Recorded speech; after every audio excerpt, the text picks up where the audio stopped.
il y a photo. C'est toi qui faut les. C'est toi qui paye un café. Tu payes un café.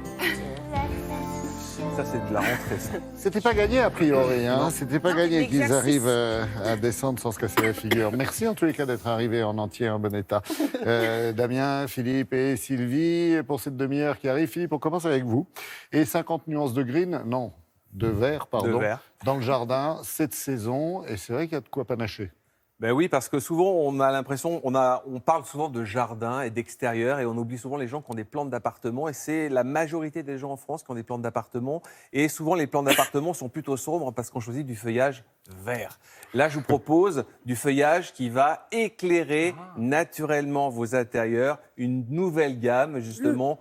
Non, panaché. Alors, il y a du jaune, il y a du crème, il y a du rouge, il y a du bordeaux. C'est du panaché. La panachure augmente la luminosité dans un intérieur et donne vraiment un petit côté soleil, parce qu'il nous en manque un petit peu ces derniers jours. Et donc, vous allez voir toute une gamme de plantes d'appartement ultra résistantes, mais qui offrent une panachure et qui peut même parfois s'adapter à des zones d'ombre. Regardez.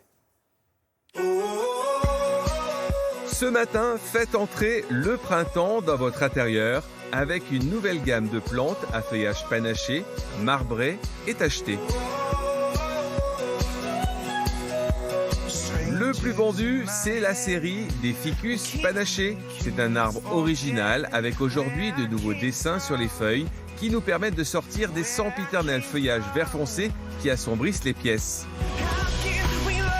Le Robusta panaché offre une seconde vie à cette plante qui avait été oubliée ces dernières années. À la sortie du magasin, gardez en mémoire que ces plantes sortent de serre où elles étaient dopées. En arrivant chez vous, pensez à l'engrais. La panachure blanche ou légèrement or, c'est la spécialité des pothos, qui sont des plantes tellement plus faciles qu'elles peuvent s'installer dans une cuisine.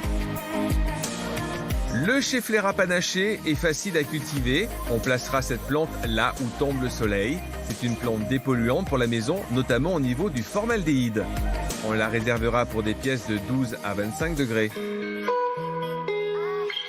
La grande famille des Dracæna sont les piliers de cette grande trousse de crayons de couleur. Des formes originales à utiliser dans des décors classiques et design. C'est la plante du débutant par excellence. Pour réchauffer le décor, ajoutez quelques spécimens flamboyants comme les cordylines, les calathea et la plante pan, Triostar. Elle demande une exposition d'ombre lumineuse à peu profonde, abritée des rayons directs du soleil. Vos plantes font grise mine, lavez les feuilles avec une éponge humide et douchez les plus petites. Et n'apportez pas d'engrais avant avril. Le Sansevieria est une plante de sol sec et résistante. Elle a besoin de peu d'eau. Elle ne tolère pas les températures inférieures à 13 degrés. Classée parmi les plantes dépolluantes, elle connaît actuellement un regain d'intérêt.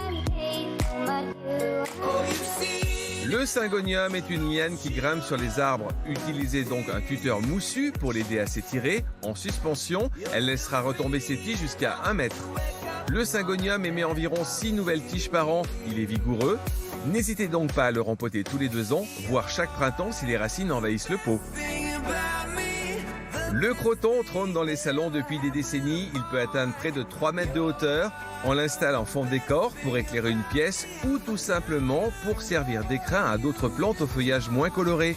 Il ne supporte ni les courants d'air ni le froid. La température ne devra donc jamais descendre en dessous de 15 degrés. Surveillez l'envers des feuilles pour enlever les cochenilles éventuelles avec de l'eau et un peu d'alcool à 90. Pour les grandes plantes, n'hésitez pas à les surfacer. Pour limiter les rempotages, enlevez tout simplement 5 cm de terreau en surface.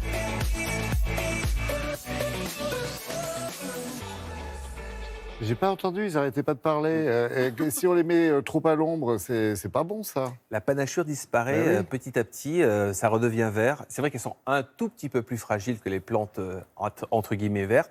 Elles attrapent un petit peu plus souvent les cochenilles, on se demande pourquoi, parce qu'elles sont peut-être plus colorées, en tout cas elles sont plus tendres sont plus à fragiles. la piqûre, effectivement. Donc il faut bien les surveiller, surtout la surface inférieure des feuilles, Il faut passer un peu d'alcool, on l'a vu dans le reportage, pour enlever les petites taches blanches sur les cochenilles, notamment sur les crotons, qui sont très fragiles aux cochenilles et aux courants d'air. Mais sinon, ce sont des plantes, vous l'avez vu aussi, qui dépolluent l'atmosphère, notamment le sansevieria, le schefflera, des plantes qui absorbent le formaldéhyde et d'autres petites choses qui sont invisibles. Voilà. Donc évitez aussi de prendre des meubles.